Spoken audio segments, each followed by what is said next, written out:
और जब मेरा भोलेनाथ समय बदलता है तो अपने आप संसार के लोगों का जो क्रम है, जो भटकाव है, भटक रहा था, इधर उधर डोल रहा था, जब मेरा मालिक समय बदलता है तो दिशा नहीं बदलती, आदमी की दशा बदल जाती है।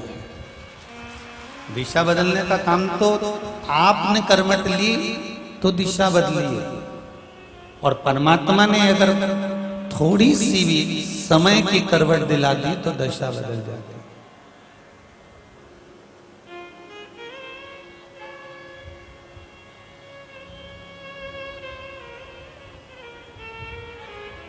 अपने दुख को, अपने हृदय की बात को, अपने दुख को, अपने मन की बात को, अपने विचारों को, अपने चित्त को, जो अपने मन में आ रहा होता है।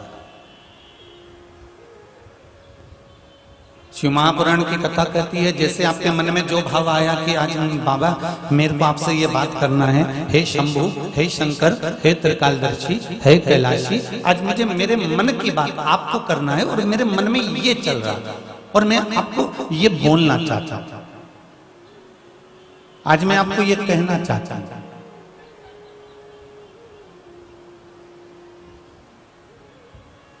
आप दिल से कहोगे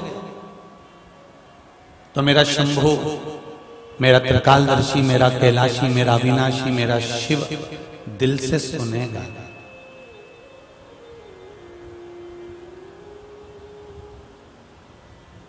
एक बेटी मां को याद करती है तो मां भोजन करते करते मां को हिचकी आ जाती है। बोलो सही है कि गलत है? बेटे ने मां को याद करा तो मां को हिचकी आ गई। पीछे आवाज नहीं जा रही बाबू, इधर इधर, ठीक है। बेटे ने याद किया, बेटी ने याद किया तो हिचकी आ गई। उसी तरह जैसे एक बेटा, एक बेटी माता और पिता को याद करते हैं तो हिचकी आ जाती है, उसी तरह जब आप याद करके एक लोटा जल चढ़ाने शिव जी के मंदिर में जाते हो तो शंकर को आपकी याद आ जाती है और आपका कार्य कर देते हैं। शिव को याद आता है।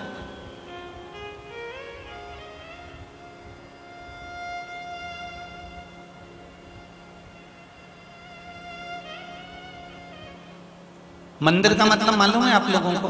जितने भी लोग कथा श्रवण करने आए जरा दिल से बोलो, मंदिर का मतलब मालूम है? आपके घरों में मंदिर है कि नहीं? भगवान का, लड्डू गोपाल का, ठाकुर जी का, शंकर जी का, देवी जी का, देवता जी का, छोटा सा होगा, इतना सा मंदिर होगा। अपने अपने घरों में छोटा वो मंदिर तो होगा ना? सबके यहाँ है? अरे बोलो तो, सबके यहाँ है? ठीक है।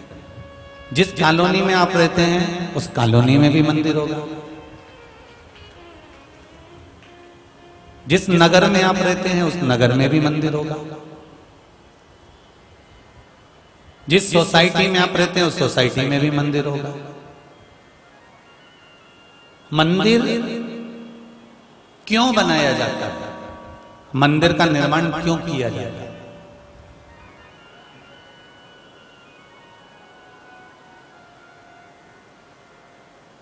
मंदिर किस लिए बनाते हैं?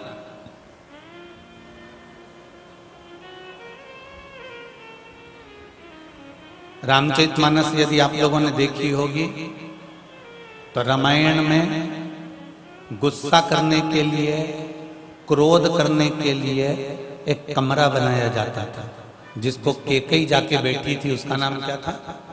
कोप भवन। ये पुरानी रीति है त्रेता की। सतयुग और त्रेता युग और द्वापर युग की बात को स्मरण करो कि गुस्सा करने के लिए एक कमरा बनाया जाता था और उसमें जाकर जो बैठता था, जिसको क्रोध आता था, फिर उस क्रोध वाले व्यक्ति से मिलने के लिए दूसरे को जाना पड़ता था कि क्रोध क्यों आ रहा। हर कोई क्रोध करते भी नहीं थे। उस भवन का नाम होता था कोप भवन।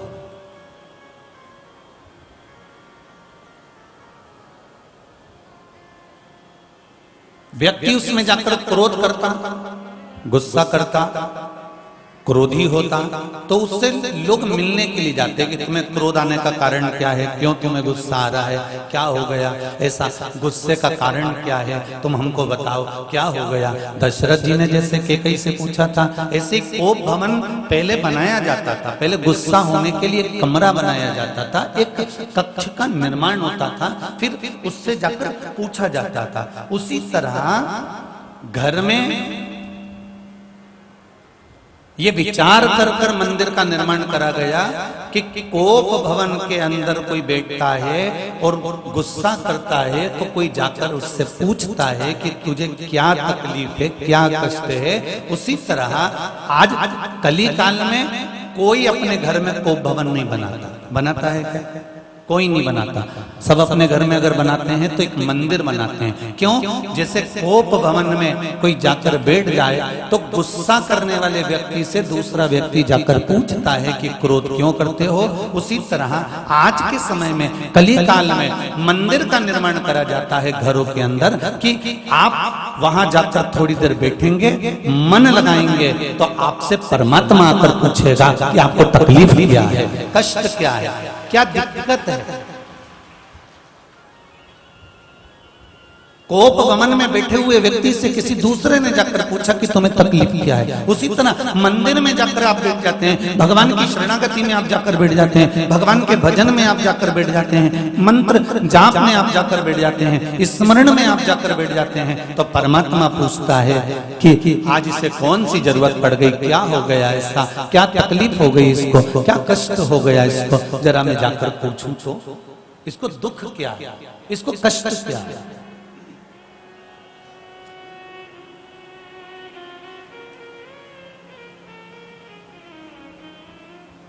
नाम है तेरा तारनहारा, कब तेरा दर्शन होगा। जिनकी प्रतिमा इतनी सुंदर, वो कितना सुंदर होगा, वो कितना सुंदर।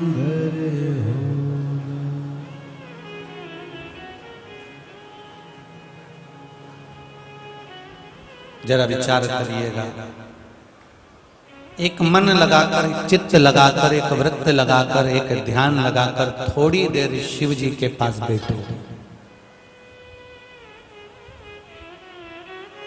कुछ देर बैठो।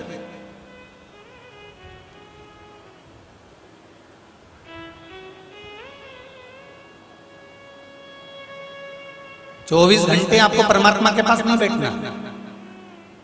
और कहीं का महाराज आपसे कह देना कि तुम 24 घंटे भगवान के पास बैठो, तो महाराज जी से कह देना तुम कितने घंटे बैठे, पहले वो बताओ।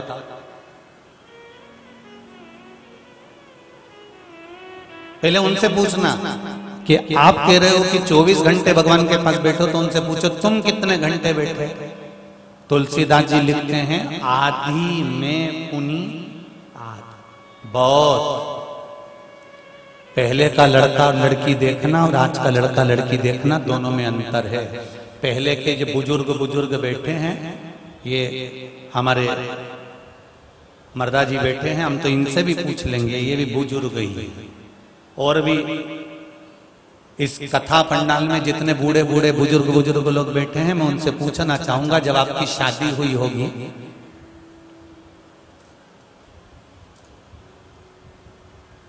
तो लड़की क्या आपको होटल में मिलने आई होगी? जरा बोलो तो जम के। जितने बुजुर्ग बैठे हैं यहां पर, घर के लोग गए, लड़की देखकर आ गए, लड़के को बुलाया, सोफे पे बैठा, लड़की आई, चाय की ट्रे लाई, उसने रखी, बैठी भी नहीं, बस नीचे रखी। उतनी देर में लड़के ने लड़की को देख लिया, लड़की ने लड़के को देख लिया और विवाह पक्का हो गया और आज तक नहीं बढ़ा। एक निगाह मिली थी मात्र, और वो एक निगाह जो मिली, वो निगाह ऐसी मिली कि आज तक प्रेम के नाते से, प्रेम और स्नेह से निभ रहा। और एक आज का विवाह, छोरा छोरी को दिखाओ, होटल में मिला, बात पक्की हो जाए, 8-8 घंटा मोबाइल पे 10-10 घंटा लगे रहे, रात भर बात करते रहे, शादी हो गई, 2 साल के बाद तलाक हो गया। एक ये बुजुर्ग बैठे हुए हैं, जितने जितने बूढ़े बूढ़े लोग बैठे हैं, इनका भी विवाह हुआ है, और एक आज के जमाने की बेटी और बेटों का भी विवाह हुआ है। इनका जो विवाह हुआ उसमें ना तो इन्होंने देखा था ना भाला था, केवल एक निगाह मिली थी, और निगाह मिली और उतनी देर में लड़की अंदर चली गई, उतनी देर में विवाह पक्का हो गया। लड़का और लड़की का जो संबंध पुराने समय में हुआ वो आज तक निभ रहा। और एक इतना देखा क्या करता है क्या नहीं करता, कितने भाई कितने बंधु, लड़का को कितने भाई हैं, 4 तो नहीं है, फिर मालूम पड़ा नहीं 2 ही हैं, तो 2 भी काय को 1 ही होता तो अच्छा रहता। घर में कौन कौन है, तो के बस सास है, अरे ससुर होता तो अच्छा रहता, सास निपट जाती तो अच्छा था। कितना देखा, इतना देखने के बाद भी देखा कि वो व्यापार करता है कि वो बिजनेस करता है कि वो सर्विस करता है, तो मालूम पड़ा बिजनेस वाला है। अरे बिजनेस वाले से क्या करना, लड़की को काम ही काम करना पड़ेगा, सर्विस क्लास लाई। अब सर्विस क्लास ढूंढा, मुंबई पूना में देखिया, शादी पक्की भी कर दी, खूब ठाट और बाट से करा, ढेर सारी संपदा भी दी। और मालूम पड़ा लड़की से जब जब बात करो तब तब उसकी आंख में आंसू आ जाए, माँ क्या देखा तूने, जिंदगी नाश कर दी, एक रत्ती का प्रेम नहीं है तेरी बेटी के प्रति माँ, एक रत्ती का प्रेम, संबंध टूट गए, तलाक हो गए। बस कोई तुमसे कहे कि तुम 24 घंटे भजन करो, तो उनको ये विवाह की कथा पूरी सुना देना कि पुरानी शादी में केवल एक बार देखा जाता था, उतनी देर में विवाह पक्का हो जाता था, जिंदगी भर चलता था। 24 घंटे जिसको मिलाया जुलाया, कपड़े साथ खरीदने गए, ज्वेलरी साथ खरीदने गए, एक जैसा कलर का सूट और लहंगा बनवाया, उसके बाद भी कपड़े की तो मैचिंग मिल गई पर दिल की मैचिंग नहीं मिल पाई। दिल की मैचिंग मिलना, कपड़े की मैचिंग से काम नहीं चलेगा, दिल की मैचिंग मिलना चाहिए। इसीलिए तुलसीदास जी ने कहा आदि में बुनियाद, केवल एक क्षण के लिए परमात्मा के पास जाओ और दिल से एक क्षण उसके नेत्रों से नेत्र मिला लो, दिल से दिल मिला लो, इसके बाद कोई जरूरत नहीं तुम्हें कहीं जाने की, बस हो गया भजन, इतने में तुम काम चल गया। अब तुम 24 घंटे बैठे हो मंदिर के अंदर, माला पकड़ ली,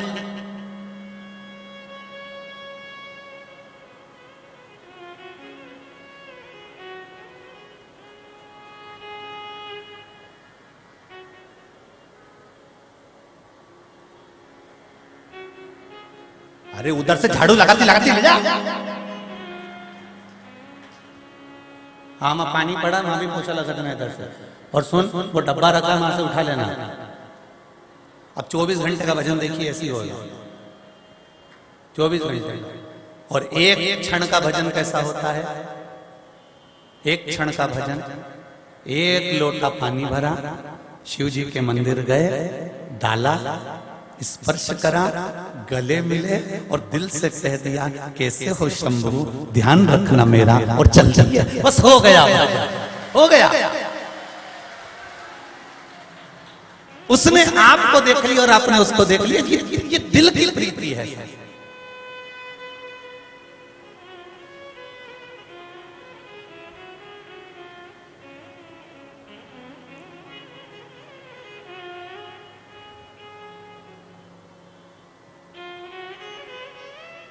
महाराज ना जी भर के देखा ना कोई बात की, बड़ी आरज़ू थी मुलाकात की। जिससे कम बात होती है ना, उससे बात करने का मन करता है। हरिद्वार रोज रोज आते रहोगे तो कहीं घूमने नहीं जाओगे। हरिद्वार पहली बार आयोगे ना तो मन करेगा मनसा देवी भी चले जाऊं, चंडी देवी भी चले जाऊं, दक्षेश्वर महादेव भी चले जाऊं, नीलकंठ भी चले जाऊं, ऋषिकेश भी चले जाऊं। जितना घूम सकता हूं सब घूम लो, जितना देख सकता हूं देख लो। और दूसरी बार फिर अपने परिवार वाले के साथ आ गए तो तुम क्या होगे? तुम कर आओ दर्शन, मैंने तो कर चल।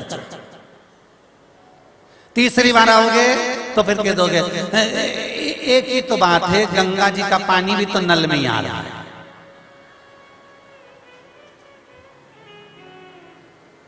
अच्छा तुम सोचते तो होगे महाराज कहां से लेके आता है कथा। चौथी बार आओगे ना तो फिर तुम कहोगे बहुत धूप पड़ रही है भैया, मैं तो शाम को निकलूंगा। और सुन ड्राइवर लगा देता हूं, तू चली जा, तू हो या, मेरे से बार बार मत कह, काम करूं कि जाऊं। तो अब जिससे कम मिलना होता है, थोड़ी देर का, एक क्षण का मिलना होता है, वो ध्यान बहुत रखता है। बहुत कथा देखना हो ना तो ये देख सकते हो, दक्ष प्रजापति की सभा लगी थी, सारे देवता बैठे थे, शंकर भगवान भी आकर बैठे, सबने प्रणाम करा, शिव जी ने प्रणाम नहीं करा। दक्ष प्रजापति को ये दिख गया, जितने लोग प्रणाम कर रहे थे वो नहीं दिखे, जिसने प्रणाम नहीं करा वो दिख गया। बस ये फायदा है,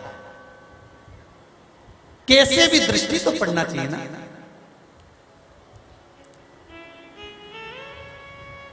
ये जितने फूफा होते हैं ना, फूफा, जीजा, बहनोई, दामाद, ये शादी ब्याहों में थोड़े से जो बड़े बड़े फंक्शन होते हैं, इसमें मुंह क्यों फूलाता है? कारण क्या है? बोलो जरा जम के बोलो, कारण क्या? उनका कारण केवल एक ही है कि परिवार को ये बताना चाहते हैं कि हम दामाद है। दामाद का मतलब हम दमदार है। हम जमाई, जमाई का मतलब यम के भाई है। हम बेनोई, हम बेमतलब के नहीं है। ठीक है, ये दिखाना चाहते हैं, तो जिससे सारे परिवार की दृष्टि इन पे पड़ जाए कि ये साहब नी साहब, ये जमाई साहब है, नी साहब ये बहनोई साहब है, नी साहब ये फूफा है, नी साहब ये है। तो इनकी अपनी एक बात होना चाहिए कि हमारी दमदारी दिखना चाहिए। उसी तरह भगवान शंकर 33 कोटि देवता बैठे थे, पर शंकर भगवान ने उठ के प्रणाम नहीं करा। शंकर भगवान ये देखना चाहते थे कि मेरा ससुर मुझे देख रहा है कि नहीं देख रहा। इनको ये ज्ञात होना चाहिए कि दामाद भी इस सभा में बैठा हुआ है, और इन्होंने सबको प्रणाम किया, सबको राम राम करी, सबको जय श्री कृष्णा करी, सबको हरि हरि बोली, और मैं बैठा हुआ था और मुझसे कुछ नहीं बोला। तो इन्होंने कहा जब इनने नहीं बोला तो अपन भी नहीं बोले, और ये चुपचाप बैठे रहिए। इनने ना तो हूं बोली ना हाँ बोली, चुपचाप बैठे अपना व्हाट्सएप चला। अब बुरा तो लगेगा,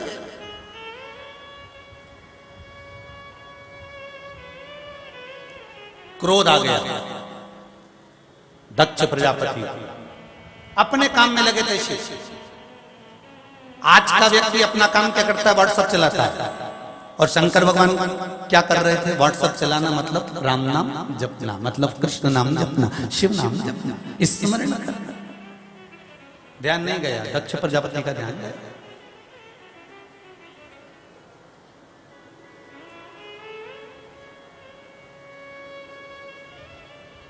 क्रोध आ गया, श्राप दे दिया। शिव, मैं तुम्हें श्राप देता हूं कि तुम शमशान का निवास करोगे। शंकर भगवान खुश हो गए, मेरे ससुर ने बहुत जोरदार गिफ्ट दिया है, इनके बराबर संसार में कोई नहीं दे सकता। जितना अच्छा ससुर सोचता है उतना अच्छा कोई नहीं सोच सकता।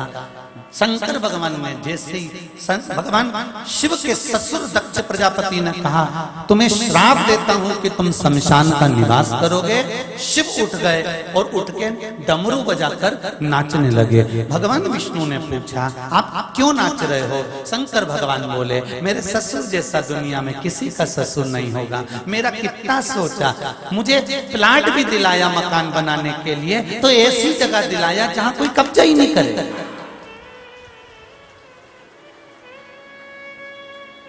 अब शमशान में कौन कब्जा करने जाएगा?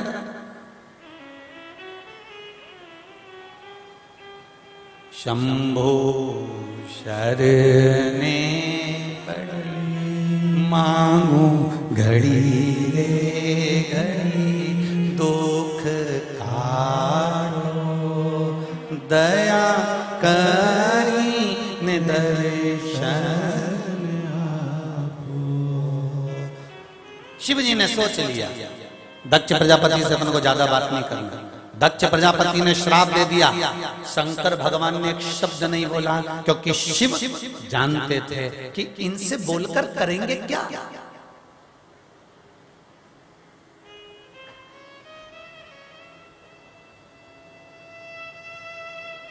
अरे आप लोग जितने लोग भी कथा सुन रहे हो ना, चाहे आस्था चैनल पर सुन रहे हो, चाहे फेसबुक यूट्यूब पर सुन रहे हो, चाहे इस मायापुरी में कथा श्रवण कर रहे हो, हरिद्वार की पावन धरा पर कथा श्रवण कर रहे हो, हर की पौड़ी शिव महापुराण की कथा सुन रहे हो, एक बात आपसे पूछना चाहूंगा।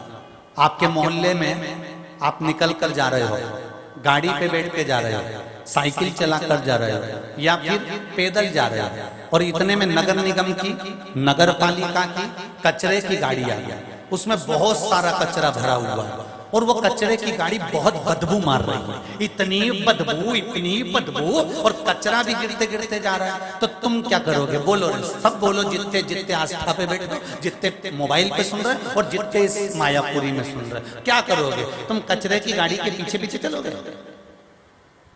बोलो तो नहीं। कचरे की गाड़ी के साथ साथ चलोगे? नहीं। तुरंत मुंह बंद करोगे, गाड़ी वाले से कहोगे स्पीड में ले, आगे लगे, जल्दी बढ़, और गाड़ी तुरंत आगे। अब तुमने कपड़ा भी हटाया, भगवान खूब बचाया, बड़ी भगवान की कृपा थी, कचरा भी गिर रहा था, बदबू भी मार रही थी, और कचरे की गाड़ी से बचकर तुम तुरंत आगे निकल जाओगे। उसी तरह शिव महापुराण की कथा कहती है, शंकर और दक्ष का चरित्र कहता है, जब दक्ष बोल रहे थे, श्राप दे रहे थे, तब शंकर एक शब्द नहीं बोले। शंकर भगवान को मालूम है कचरे की गाड़ी निकल कर जाए तो इससे दूर हट जाना चाहिए, नहीं तो बदबू में हालत अपनी भी खराब हो सकती है। शिव जानते, क्रोध करने वाला, अपशब्द कहने वाला, ताने देने वाला, आड़ा टेढ़ा करने वाला, गालियां देने वाला, यदि तुमको गाली दे रहा है तो निवेदन है थोड़ा साइड का रास्ता पकड़कर निकल जाओ, कचरे की गाड़ी के पीछे मत चलो, और ना कचरा उठा के वो की गाड़ी में वापिस धरो, क्योंकि हाथ भी बदबू मारेगा।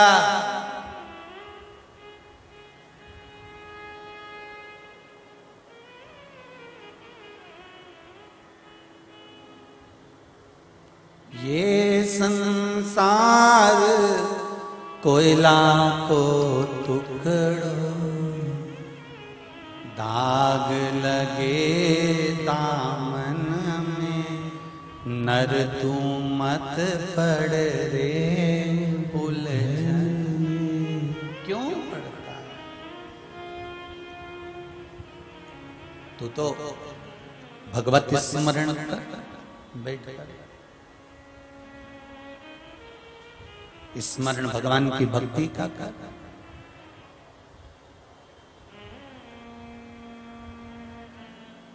उसकी भक्ति में झूमो, उसकी भक्ति में डूबो। अपशब्द कहने वाले से कभी मुंह नहीं मिलाना, आड़ा टेढ़ा बोलने वाले के पास कभी नहीं जाना, थोड़ी सी दूरी बनाकर चलना, अपने हाथ में भी बदबू ना आने लगे उसका स्मरण करना। उसका स्मरण करें। बन सके कृष्ण नाम, राम नाम, शिव नाम, पंचाक्षर, षडाक्षर या श्री शिवाय नमस्तुभ्यम जपते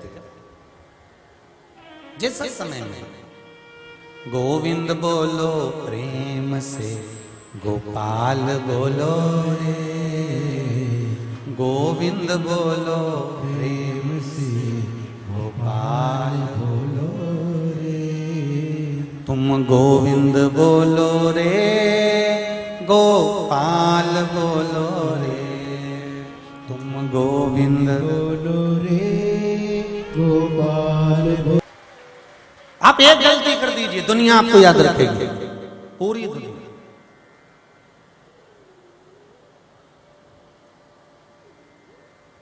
अच्छा करने वाले का कोई इसमें, अरे अगर तुमने किसी को 5-10 हजार 50 हजार दे भी दी ना, तो बाद में लोग कहेंगे हाँ इतना तो आ रहा है, 5-10 हजार लुटा दिए तो कौन सा गलत कर दिया। और ये तो अपने परिवार वाले, कुटुंब वाले, खाया तो अपने परिवार वालों ने। अब बोलने वाले ऐसा बोलेंगे, जब और देते रहे देते रहे देते रहे देते रहे, और एक बार नहीं दिया फिर देखो, बताओ जरा विचार करो।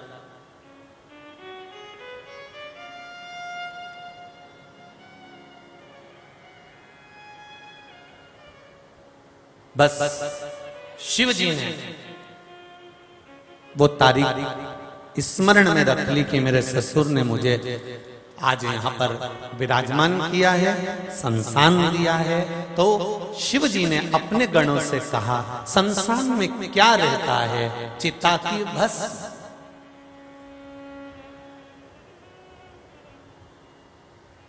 शमशान में क्या चिता की भस्म? शिव जी ने कहा, एक काम करता हूं, पूरे समय तो मैं शमशान में नहीं रह सकता, कैलाश पर रहूंगा, पर सुनो, बिना चिता के भस्म के एक दिन भी नहीं रह सकता, ये पक्का कहता हूं। बिना चिता भस्म के एक दिन भी नहीं रह सकता।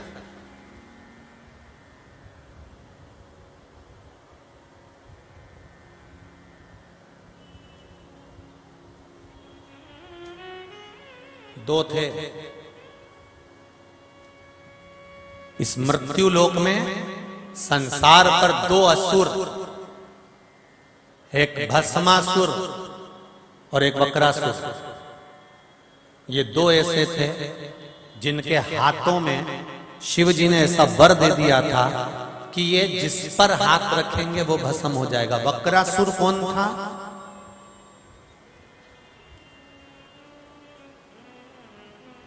दुर्योधन के मामा का लड़का। नाम याद है? कौन सा मामा? दुर्योधन के मामा का लड़का। क्या नाम था दुर्योधन के मामा का? है शकुनी। बहुत अच्छे से याद है तुम लोगों को।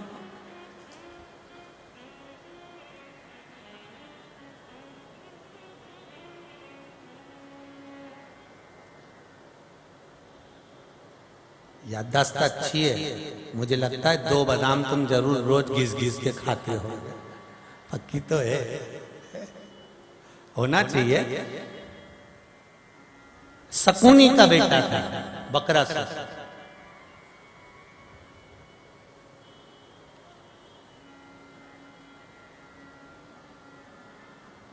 और दूसरा भस्मासुर। दोनों में अंतर क्या है? एक शकुनी का बेटा है और एक शंकर भगवान के शरीर से प्रकट हुआ। आज भोलेनाथ जी ने, भगवान शंकर ने कह दिया, पार्वती, ए पार्वती। पार्वती जी यहीं बोलिए, प्रभु पार्वती चिता की भस्म लाओ, मेरे शरीर पर मलना है मुझको। पार्वती जी ने नंदी को बुलाया, नंदी जल्दी जाओ चिता की भस्म लेकर।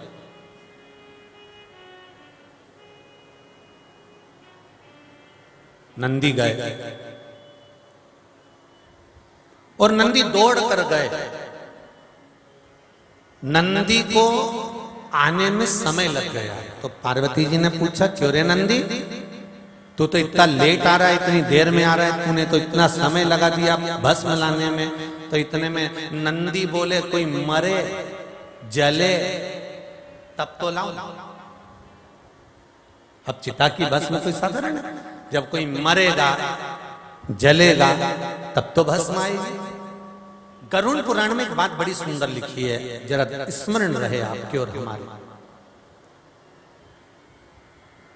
ब्रह्म वैवर्त पुराण में भी बड़ी सुंदर बात लिखी।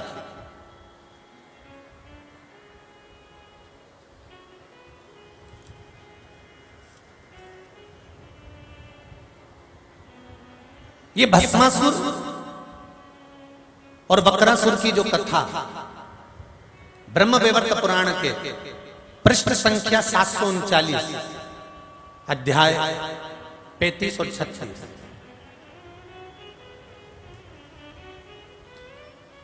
अगर किसी के मन में आए कि गुरु जी कहां से बोल रहे हैं तो आप पढ़ सकते हो, स्मरण कर सकते हो।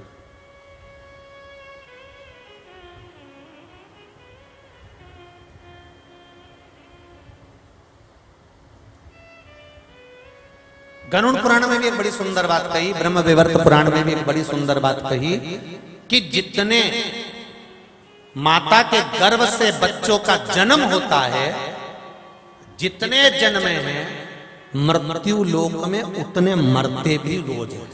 ध्यान दीजिएगा, जन्म और मरण का जो लेवल है, जो पलड़ा है, ये बराबर रखा जाता है। ये नहीं कि जन्म ही जन्म लिए और कोई मरा ही नहीं। हाँ, जन्म और मृत्यु का लेवल जब घटने और बढ़ने लगता है, जब देखा कि माता के गर्भ से जुड़वा बच्चों ने जन्म लेना ज्यादा चालू कर दिया, या माता के गर्भ से बच्चों की उत्पत्ति, बच्चों का जन्म ज्यादा होने लगा, तो भगवान देखते हैं कि अब मृत्यु का लेवल थोड़ा सा घट रहा है, तो भगवान बीच में कहीं ना कहीं ऐसा कर देते हैं कि मृत्यु का लेवल बढ़ा देते हैं। जैसे उत्तराखंड में 16 में त्रासदी हो गई थी, उत्तराखंड में एक बार त्रासदी हुई ना, तो लेवल मृत्यु का बराबर कर दे। अभी भी भगवान ने देखा कि मरने वाले कम है, तो उन्होंने कहा कोरोना को भेज दो, लेवल बराबर कर दो।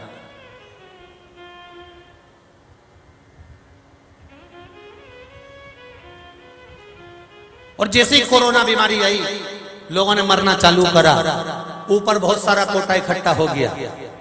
तो इतने में यमराज धर्मराज बोले महाराज जी बहुत सारे इकट्ठे हो गए, अब लेवल बंद करो। तो भगवान ने कहा ठीक है, तीसरी लहर पे थोड़ा सा कम कर देंगे, चौथी तक आएगी, तब तक तो पूरा रोक देंगे, चिंता मत करो। लेवल बराबर करके रखा। जन्म का और मृत्यु का जो लेवल है, वो मेरा शिव, मेरा ओघड़दानी, मेरा शंभु, मेरा शंकर बराबर करके रखा। तो भगवान शंकर ने तुरंत नंदी से कहा तुम कहां गए थे? तो कहा चिता की भस्म लेने गए थे। तो चिता की भस्म लाने में इतनी देरी कैसे कर दी? तो क्या महाराज जी वो मुर्दा आए जले तब तो भस्म मिले। तो शिव जी ने कहा ये जरूरी नहीं है कि एक ही शमशान में मुर्दे आएंगे, संसार में से ना जाने कितने शमशान है, ना जाने संसार में कितने शमशान भरे पड़े हुए हैं जहां पर मुर्दे आते ही रहते हैं। एक शमशान से मेरे लिए भस्म नहीं, जो शमशान मिल जाए उस शमशान की भस्म ला सकते हो। नंदी दौड़ कर गए, और दौड़कर नंदी गए और भस्म लेकर आ गए। शिव जी को भस्म ला कर, अब जल्दी जल्दी में अगर कोई काम होता है ना, जल्दी जल्दी में अगर आप कोई आप सामान लाते हो, जल्दी जल्दी में कोई कार्य करते हो, तो काम थोड़ा सा तो बिगड़ जाता है। जल्दी में अगर करोगे तो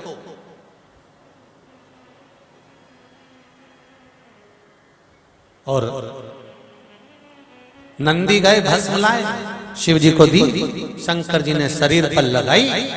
लगाते लगाते शंकर भगवान के शरीर पर जैसे ही शिव जी हाथ को मल रहे थे, मलते से ही मेरे भोले बाबा के शरीर पर जब राख मल रहे थे, चिता भस्म मल रहे थे, तो उस मुर्दे की हड्डी शिव के हाथ से घिसा।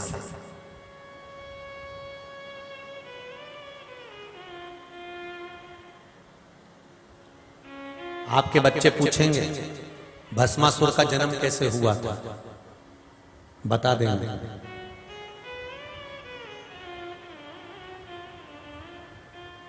बकरासुर कैसे पैदा हुआ था,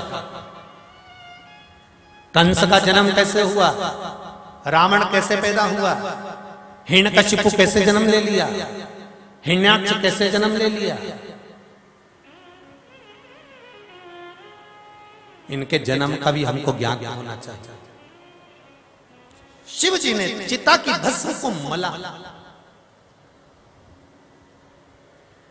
मेरे शंकर ने जैसे ही चिता की भस्म को मला, मलते हड्डी भगवान शंकर के शरीर से रगड़ गई। शिव जी ने वो देखा, आखिर इसमें हाथ में क्या आ गया, क्योंकि अभी तक मेरे देव अधिदेव महादेव के पास में जो चिता की भस्म आती थी, वो भस्म माता पार्वती जी हमेशा छान कर उसको साफ कर देती थी, पर आज थोड़ा जल्दी थी, इसलिए नंदी ने सीधे ले जाकर देती है। वो चुभ गई, चुभी। शिव जी ने देखा क्या है, तो मालूम पड़ा ये तो हड्डी भस्म है, मतलब एक हड्डी का टुकड़ा है, वो जल चुका है। हड्डी का टुकड़ा जल चुका है, वो भस्मित हो चुका है, वो जल चुका है, भस्म बन चुका है। शिव जी ने उस हड्डी के टुकड़े को उठाकर नीचे जमीन पर फेंक दिया। फेंकते समय भगवान शिव के नाम से निकल गया, शिव के नाम से निकल गया हार।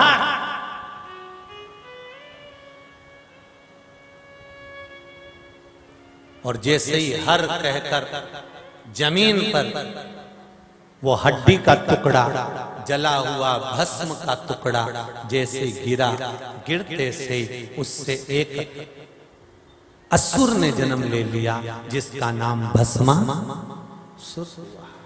वो असुर है।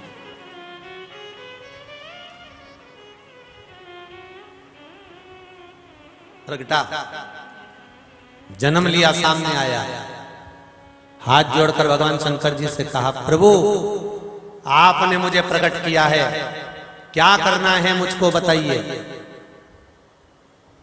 शिव जी ने कहा, तुम्हारा नाम भस्मासुर होगा, तुम्हें इसलिए प्रकट करा है कि तुम एक ही काम करोगे, मेरे लिए चिता की भस्म ढूंढ कर लाओगे प्रतिदिन।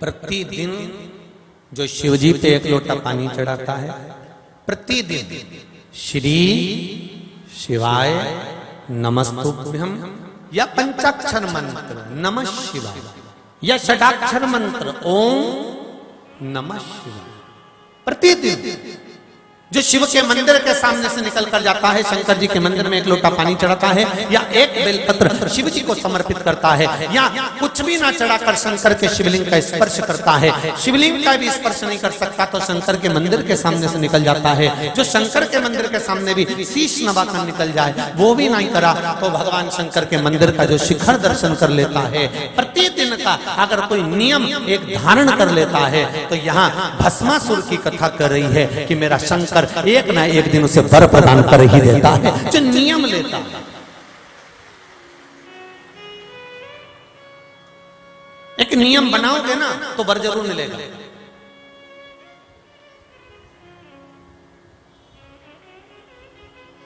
एक गुरुजी ने अपने चेले से कहा, सुन बैसाख का महीना चालू हो गया, कोई नियम तो ले ले। उसने कहा, गुरुजी नियम मेरे से नहीं दिया जाता, मेरे से ना तो भूखा रिया जाए ना उपास करा जाए, मैं कोई नियम नहीं लेना चाहता। कोई तो नियम ले ले। तो उसने कहा, एक नियम ले लेता हूं। क्या? मेरे पास में एक कुमार रहता है, मटके बनाता है, उस कुमार का घर मेरे घर के पास में है, उससे मैं रोज मिलता हूँ। एक काम करता हूँ, जब तक मैं उसका मुंह नहीं देखूंगा तब तक मैं रोटी नहीं खाऊंगा, बस इतना नियम तो ठीक है। गुरुजी ने कहा, बहुत अच्छी बात है। अब इसको मालूम था कि कुमार रोज रोज इसी के साथ में रोज चलता फिरता, इसी के साथ जाता आता, सुबह से इसको मिल जाता। इसने नियम ले लिया कि कुमार का मुंह देखेगा तब ये भोजन करेगा। 20 दिन निकल गए। 21वां दिन कुमार चले गया मट्टी खोदने, इसको मिला नहीं। अब ये भूख से बिलख रहा, भगवान कहां चले गया वो भगवान। 25 बार छत पे चढ़ गया, देखिए आया पर कुमार नहीं मिला। इसके घर पहुंच गया, कुमार के पत्नी से पूछा कहाँ है, तो के मिट्टी खोदने गया। कहाँ पे, तो के नदी पे। ये नदी पे पहुंचा, जैसे ही नदी पर पहुंचा उसका मुंह देखने के लिए कुमार मिट्टी खोद रहा था और खोदते खोदते कुमार को उस मिट्टी में से एक सोने का घड़ा निकल गया। सोने का घड़ा निकला, इतने में ये बस कुमार को देखा और देखते से बोला देख लिया देख लिया देख लिया, और देख के तुरंत भाग गया और रोटी खाने बैठ गया। कुमार को लगा कि मेरा सोने का जो अंडा निकला इसने देख लिया, अगर इसको हिस्सा नहीं दूंगा तो ये जाके पुलिस में कह देगा। एक काम करता हूँ कि इसको आधा हिस्सा देता हूँ। और कुमार सोने का अंडा लेकर इसके घर पहुंच गया और जाते से कही भाई भैया हाथ जोड़ता हूँ, आधा तू रख ले आधा मुझे दे दे। उसने कहा क्या, तो कि ये सोना का अंडा मिला था, तूने चिल्ला के कहा था ना देख लिया देख लिया देख लिया, तूने कहा था ना देख लिया। इतने में वो सामने वाला बोला सही कहता हूँ, मेरे गुरुजी ने मुझे नियम दिलाया था कि कोई भी एक नियम ले ले भगवान तेरा भंडार वैसे ही भर देगा, तो नियम तो ले। मैंने नियम लिया था कुमार का मुंह देखने के लिए, तो सोने का हंडा मिल गया। भले मैंने उसका मुख देखा पर आधा माल तो मिल गया। उसी तरह हम कुछ नियम ले कि हम शिव जी को एक लोटा पानी रोज चढ़ाएंगे, एक चावल का दाना रोज चढ़ाएंगे, या एक फूल रोज चढ़ाएंगे, या एक फूल की पत्ती रोज चढ़ाएंगे, या शिव जी के मंदिर में जाऊंगी तो शंकर जी को स्पर्श करूंगी, या शंकर जी के मंदिर में दिया जरूर लगाऊंगी, या मैं बेलपत्री के पेड़ के नीचे दिया जरूर लगाऊंगी, या पानी जरूर डालूंगी। कोई एक नियम हम अपनी जिंदगी में ले। जब आप नियम लोगे तो पूरा करने वाला भी मेरा देव अधिदेव महादेव होगा। एक नियम लेकर ले तो एक नियम।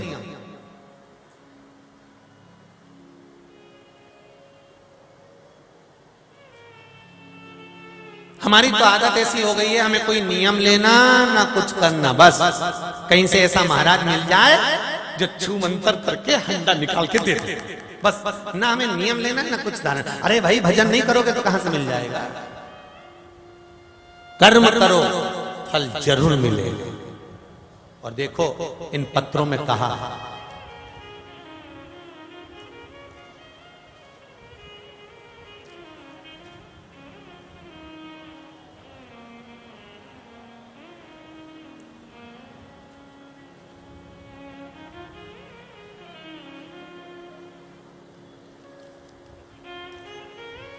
सारे पत्र बड़े सुंदर लिखे हैं आप लोगों ने।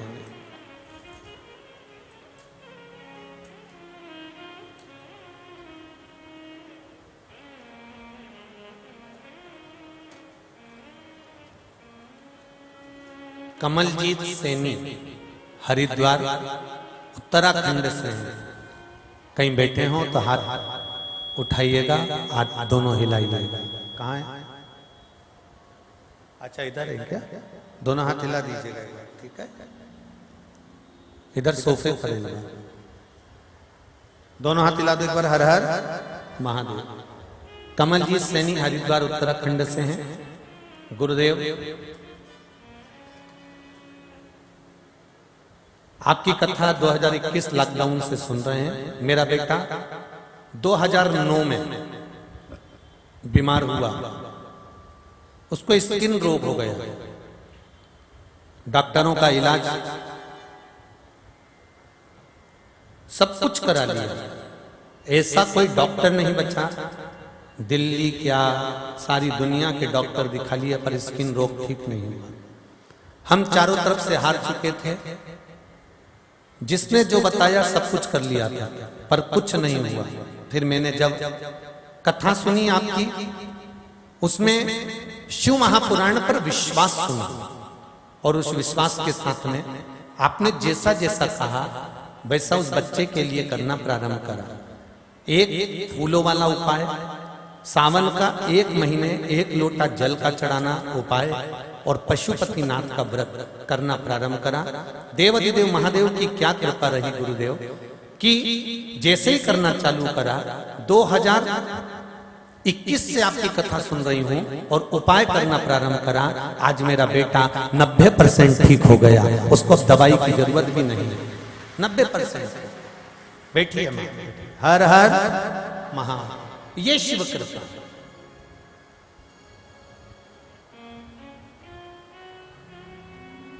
अगर भक्ति है, विश्वास। एक पत्र और है देखिए।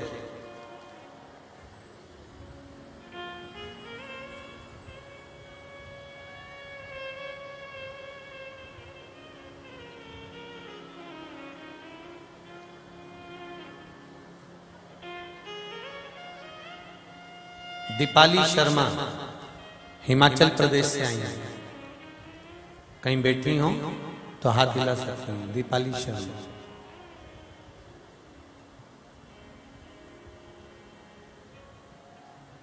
इन्होंने लिखा है, गुरुदेव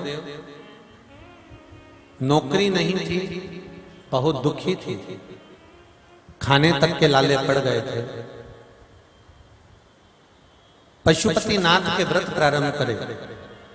मैंने कथा नहीं सुनी थी, किसी ने बताया था कि व्रत कर लो, मैंने व्रत कर ली है।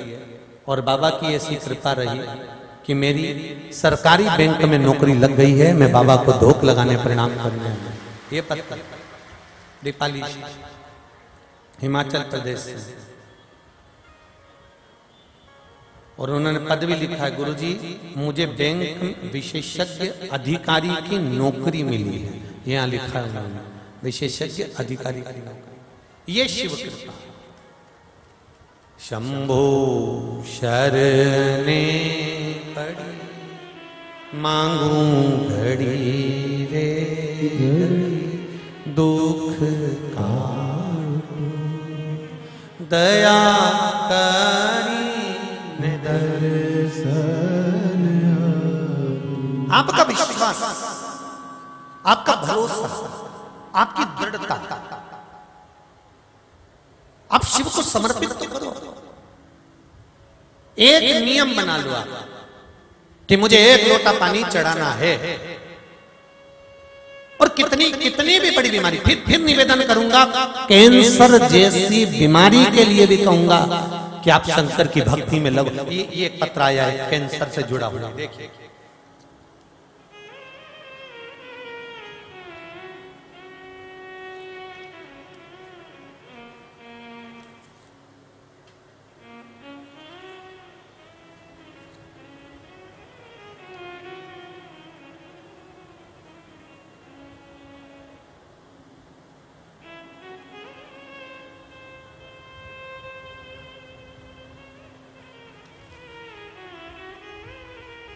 मेरा नाम शिमला देवी है, बनवारी नगर सिहानी चुंगी गाजियाबाद से कथा सुनने में आई हूं। कहीं बैठी हैं? बैठी हो तो हाथ उठाकर दोनों हाथ हिला दीजिएगा। आप ही हैं? दोनों हाथ हिला दीजिए। हर हर महादेव। आपने लिखा है, दीदी गुरुदेव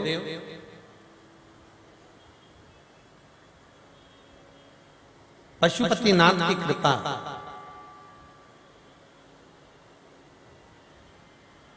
मेरे पति की पीठ पर एक गांठ थी।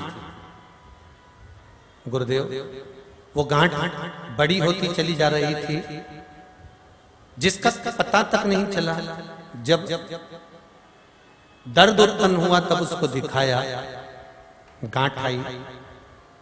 सब तरह के ऑपरेशन की सबने राय दी और बताया कि कुछ गड़बड़ भी हो सकता है।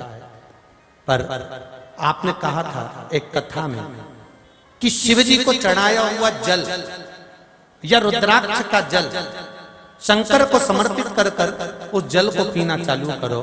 गुरुदेव वो जल पीना चालू करा। आज मेरे पति की पीठ की गठन गल चुकी है, अब गांठ नहीं। ये शिव कृपा। बैठिए बहन। हर हर महादेव। शिव करुणा सागर। कि अगर भोले बाबा का सहारा न होता तो दुनिया में कोई हमारा होता। जब दुख आए, जब तकलीफ आए, जब कष्ट आए, और हम तो यहां तक कहेंगे कि केवल दुख तकलीफ या कष्ट में ही नहीं, शंकर को एक लोटा पानी, तुम्हें लगता है कि अभी मेरा काम नहीं हुआ, तुम्हें लग रहा है कि मैं तो रोज मंदिर जाती हूँ, रोज आराधना करती हूँ, रोज जल चढ़ाती हूँ, इसके बाद भी मुझे दुख है, तो समझ लेना कि कुछ ना कुछ विपदा भारी है। इसलिए मेरा भोलेनाथ धीरे धीरे काट रहा है। थोड़ा समय तो लगेगा पर काट देगा। ये विश्वास के साथ मंदिर में जाए। आप विश्वास के साथ शिव की आराधना करिए।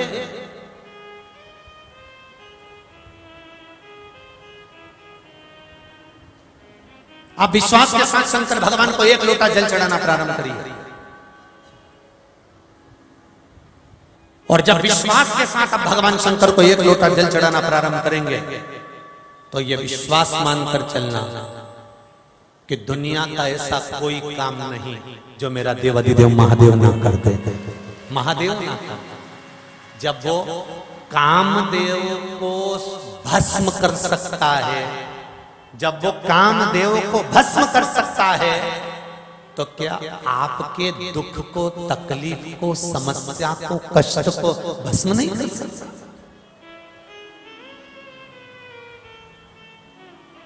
क्यों ना? जब काम के विहीन पूरी मृत्यु लोग को कर सकता है, तो क्या रोग के विहीन ये शरीर नहीं कर सकता? अब दिल से कहो, वो दिल से सुनेगा। शंकर भगवान ने भस्मासुर को प्रकट करा और भस्मासुर से कहा, सुन, तेरा एक काम है, चिता की भस्म लाकर देने का। भस्मासुर गया चिता की भस्म लेने के लिए, ढूंढता रहा, भस्म लाता रहा, देता रहा। कभी भस्म मिलती थी, कभी नहीं मिलती थी। चिता की भस्म जब शंकर भगवान को नहीं मिलती, एक दिन भस्मासुर के मन में आ गया। और भस्मासुर असुर प्रवृत्ति भरी हुई थी उसके अंदर, क्योंकि अस्थि से, हड्डी से उत्पन्न हुआ है।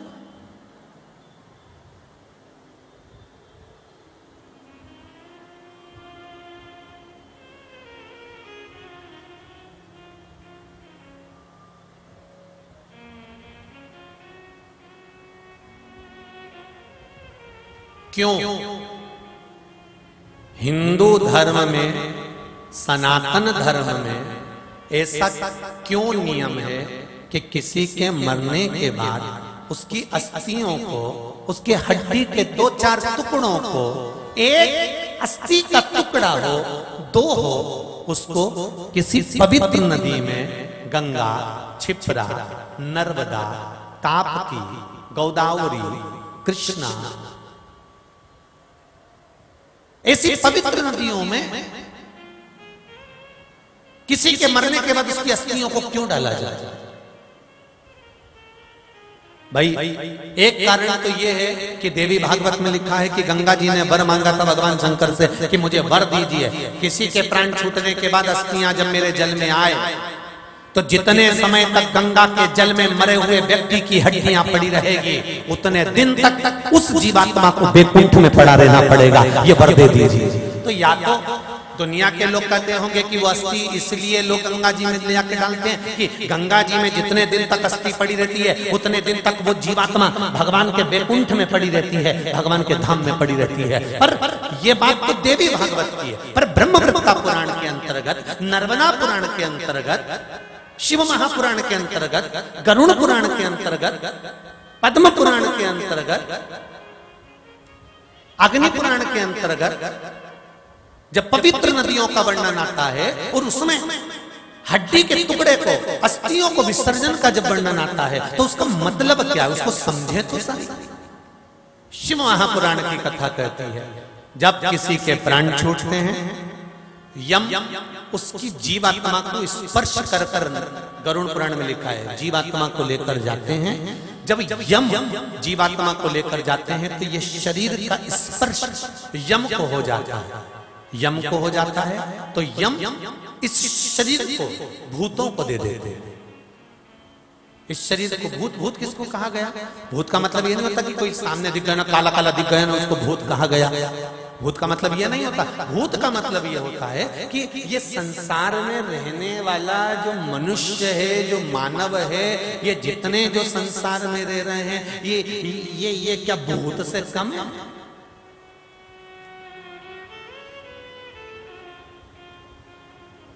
इनके बराबर संसार में कोई नौटंकी नहीं कर सकता रे भाई।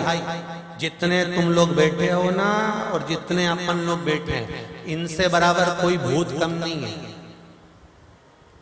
कितनी सुंदर सुंदर बातें कहते हैं। हम प्याज नहीं खाते, हम लहसुन नहीं खाते, और दूसरे का पड़ा हुआ धन मिल जाए तो सब चट कर जाते हैं। बोलो रे भूतों, अरे बोलो तो सही, तेरा क्या होगा रे कालिया, विचार तो करो। दूसरे का धन मिल गया, किसी का पैसा ले लिया, खा गए, और नाटक इतना करे कि हम प्याज नहीं खाएंगे, हम लहसुन नहीं खाएंगे, हम ये नहीं खाएंगे, हम वो नहीं खाएंगे, और वक्त पड़ने पर दूसरे का धन खा जाओ, दूसरे की संपदा खा जाओ, दूसरे की दौलत खा जाओ, दूसरे की मान प्रतिष्ठा यश खा जाओ, वो खा जाओगे। अरे ओ भेरू, जरा विचार तो करो, कहा जाओगे? नाटक, हम ये नहीं खाएंगे, हम वो नहीं खाएंगे, हम ये नहीं खाएंगे, हम वो नहीं खाएंगे, और वक्त पड़ने पर रेंदो दादा नी क्यों। वैसे ही लोग कहते हैं सियोर वाला महाराज पहाड़ी टेढ़ी कथा बाचे। फिर निवेदन करूंगा, या तो सुधर जाओ, नहीं तो सुधर जाओ, दो में से एक काम अच्छा करो, जिंदगी सार्थक होगी, सवरेगी।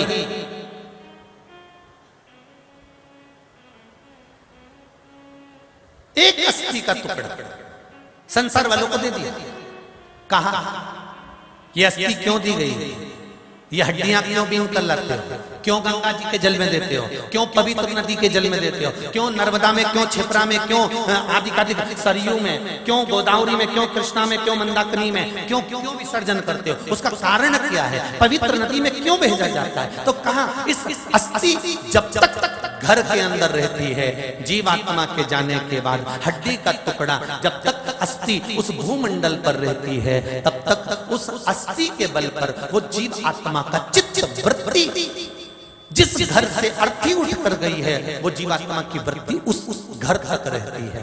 जब अस्थि को ले जाकर किसी पवित्र नदी में डाल दिया जाता है, तो पवित्र नदी के जल में संतों के पूजन पाठ का तप रहता है।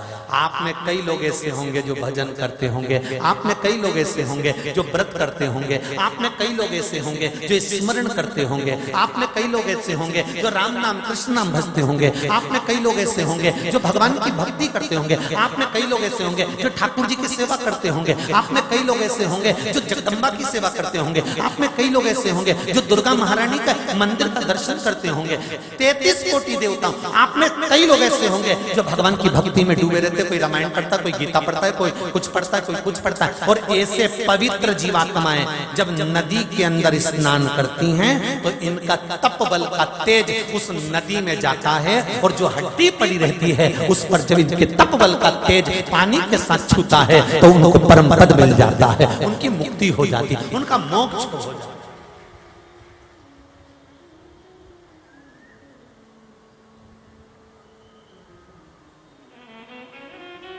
मानो तो मैं गंगा, ना मानो तो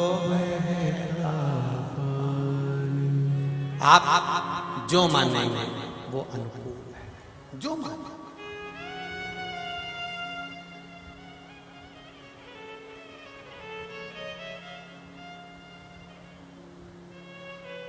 अब एक बात और सामने खड़ी हो जाती है, ध्यान देना, जो जीते जी गंगा नहाकर चले जाए, फिर उसकी हड्डियों को गंगा जी में डालना जरूरी है कि नहीं? अब तुम्हारे हित की बात आ गई, और केवल तुम्हारे नहीं, सियोर वाले महाराज की भी हित की, ठीक है, और दीनानाथ की भी सुन ले। अच्छा अच्छा, सबके हित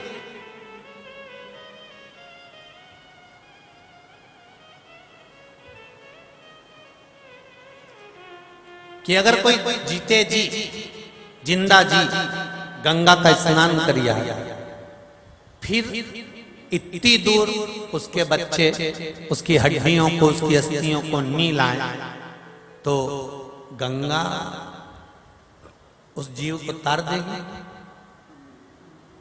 शिव महापुराण की कथा कहती है, माता पिता जिंदा हैं, बच्चे अगर उनके जीते जी खूब सेवा कर लें तो मरने के बाद तुम किसी को भोजन नहीं भी कराओगे तो भी गंगा तार देगी। स्मरण करिएगा, जिस घर में माँ बाप की इज्जत नहीं होती उस घर में देखना कभी बरकत नहीं होती। जहां माता पिता का सम्मान होगा वहां आनंद होगा, जहां माता पिता का आदर होगा वहां बरकत होगी। जहां जब तक जिंदा हो तुम्हारा शरीर चल रहा है, फिर वही वाली बात आ गई कि तुम्हारा शरीर चले और तुम्हारे घर में चले तब तक सब अच्छा काम करो। 50 बार गंगा नहाने आ जाओ, शरीर चले गंगा नहाओ, शरीर चले गंगा जाओ, शरीर चले तीर्थ जाओ, और तुम्हारे घर में चले तब तक दान कर लो, पुण्य कर लो, सत्कर्म कर लो, कथा करवा लो, भागवत करा लो, स्मरण कर लो। तुम्हारी जब तक चले तब तक करा लो, और इसके बाद जब दूसरों की चलना चालू हो जाएगी तो जी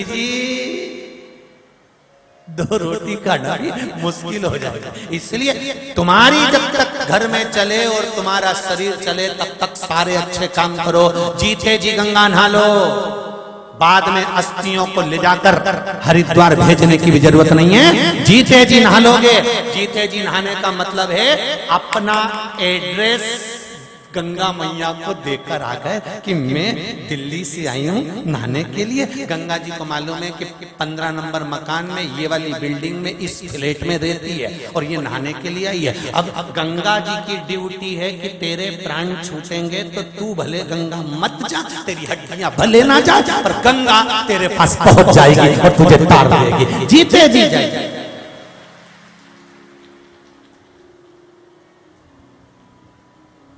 जीते जी बेचारे को एक रोटी नहीं खिलाई और मरने के बाद इतना बड़ा फोटो लगा के पटे पे धर के कंडा जला के, गाय का गोबर का कंडा, उसमें आग लगा के और घी और शक्कर, और फिर बाद में सिर पे पल्लू लेके दादाजी के धोख लगा रही, माफ कर दे। दादाजी भी ऊपर से सोच रहे रुक तो जारी चंद्र घंटा, रुक तो। खुद तो रायता खा रही, पूड़ी खा रही, खीर खा रही, और मुझे शक्कर और घी छोड़ दिया। और मुझे पहले से ही तो दमे की बीमारी थी, सांस की, ऊपर से कंडा जला दिया, धुआं अगर लगा दिया। रुक जा, रुक। इसलिए निवेदन है, जीते जी दंगम दंगा मरे पीछे पहुंचा दी गंगा। ऐसे पहुंचने से कोई मतलब नहीं है। अगर शरीर अच्छा रहे, भगवान खूब कृपा कर रखे, तो भगवान से प्रार्थना करना कि एक बार शिव महापुराण में हरिद्वार में जाकर फिर सुन लूं ऐसी कृपा कर। वो शिव से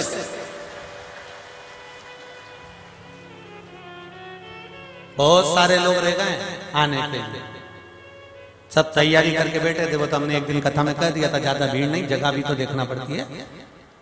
जैसे आप लोग बाहर से आए वैसे यजमान परिवार भी बाहर से आया, हैदराबाद से आकर कथा करा रहा है। कहां से व्यवस्था करे वो, कितनी व्यवस्था करे वो तो कभी योग लग गया तो बिठले सेवा समिति।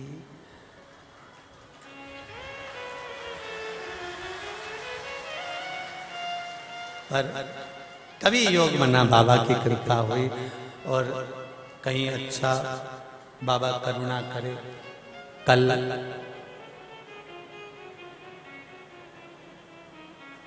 उत्तराखंड सरकार के मंत्रिमंडल के सदस्य लोग आए थे। कल आदरणीय मुख्यमंत्री जी से भी बात हुई रात्रि को, जब प्रदेश अध्यक्ष पधारे तब उन्होंने आदरणीय मुख्यमंत्री जी से बात कराई उत्तराखंड के। तो उन्होंने यही कहा कि गुरुदेव कथा तो सुनते रहते हैं पर कृपा अभी और बाकी है।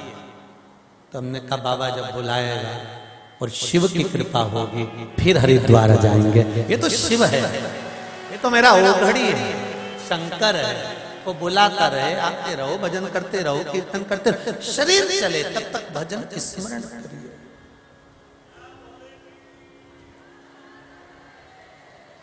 ये बैठे से भोले वाले हो, यही शिव कृपा।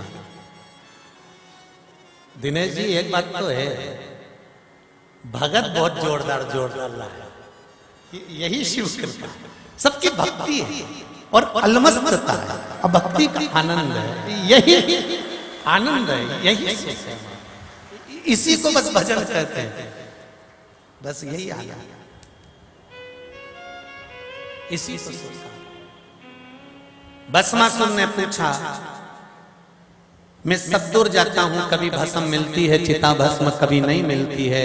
तो भस्मासुर बड़ा चतुर था और उस भस्मासुर को गुरु मिल गए थे शुक्राचार्य, और उन्होंने कह दिया था तू असुर है, असुर प्रवृत्ति को और पन पाया।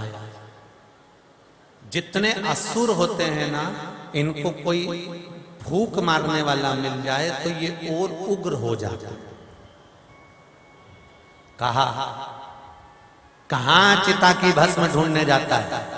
शंकर जी के पास में रहता है, तो शंकर जी से वर मांग ले कि तू जिस पे हाथ रखे वही भस्म हो जाए। रोज रोज शमशान जाने का लफड़ा ही खत्म, अपनी खुद की कंपनी डाल, काय को माथा पच्ची कर, खुद भस्म की फैक्ट्री बनाओ। बार बार टेबलेट लेने काय को मेडिकल जा, खुद बनाओ। अच्छा ये भी बड़ी विचित्र है, शुक्राचार्य जी ने बोला और इसके दिमाग में बैठ गया। ये बड़ी विचित्र बात होती है महाराज। सिर दुखता है, दवाई पेट में जाती है, दवाई को कैसे मालूम पड़ता है कि ये सिर ही बंद करेगी? इसको सिखा के भेजा जाता है कि तू सिर में ही जाना। हाथ दुखता है तो दवाई पेट में जाती है, दवाई को कैसे मालूम कि उल्टा ही हाथ दुख रहा है, इसी पे जाना है। आंख दुखे, दवाई पेट में जाए, दवाई को कैसे मालूम कि इसी आंख में जाना है। जैसे दवाई अपना काम करती है पेट में जाने के बाद कि उसको कहां जाना है, उसी तरह शिव महापुराण की कथा जितने लोग श्रवण करते हैं सबको लगता है महाराज हमको ही कह रहा। ये दवाई ये असर करती है, ऐसा लगता है ये हमको तो नहीं कह रहा, कहीं हमको तो नहीं कह रहा, कहीं हमको तो नहीं कह रहा। ये दवाई वहीं फिट होती है जहां होना है, जहां दर्द होता है वहीं जा।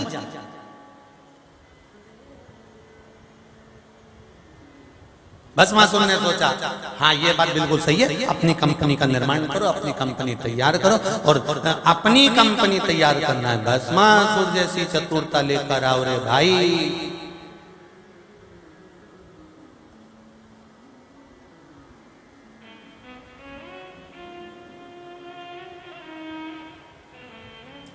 सेल्फ बनना, स्वयं अपने आप को हमको वो बनाना है। दूसरे के यहां नौकरी करें ये अलग बात है। शंकर भगवान से कहना भोलेनाथ तेर को जल चढ़ाना प्रारंभ कर रही हूं, मैं दूसरे के यहां नौकरी करूं वो नहीं चाहिए, 50 मेरे घर नौकरी करे ऐसा बलवान बनाकर भेज दे। आत्मनिर्भर भारत,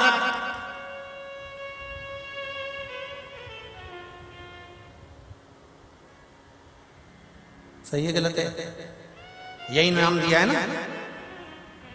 अमृत महोत्सव चल रहा है भारत की भूमि पर स्वतंत्रता का, और आत्मनिर्भर भारत, स्वयं को, सेल्फ, अपने आप को हमें उतना बलवान बनाना है कि अपनी खुद की कंपनी चले। ये भस्मासुर से सीखना, अपना खुद का काम स्वयं का इतना बलवान बनाओ कि हम दूसरे के यहाँ नौकरी करने जाएं तो दूसरा हमारे यहाँ नौकरी करे। इतनी बलवंता, इतनी प्रबलता होना चाहिए, और ये कोई दूसरा नहीं कर सकता, शंकर ही कर सकता है, शिव के सिवा कोई नहीं कर सकता।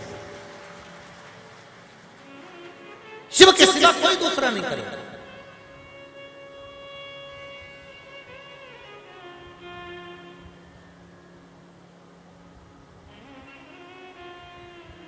आज मंदिर मंदिर में शंकर जी की आराधना हो रही है, प्रत्येक मंदिर मंदिर में शिव की आराधना हो रही है। अब दुनिया के लोगों को शंकर जी का मंदिर भी खटकने लगा है।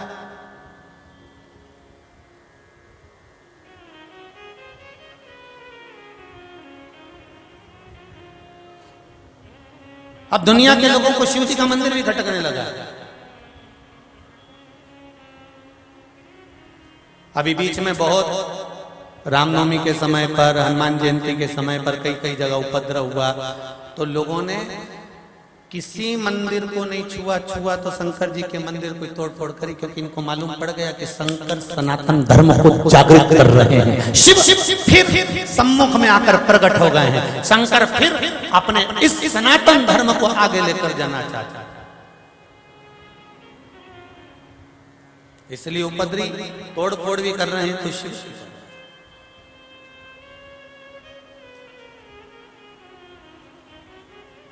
शिव भक्ति को शिव भक्ति से दूर नहीं। आप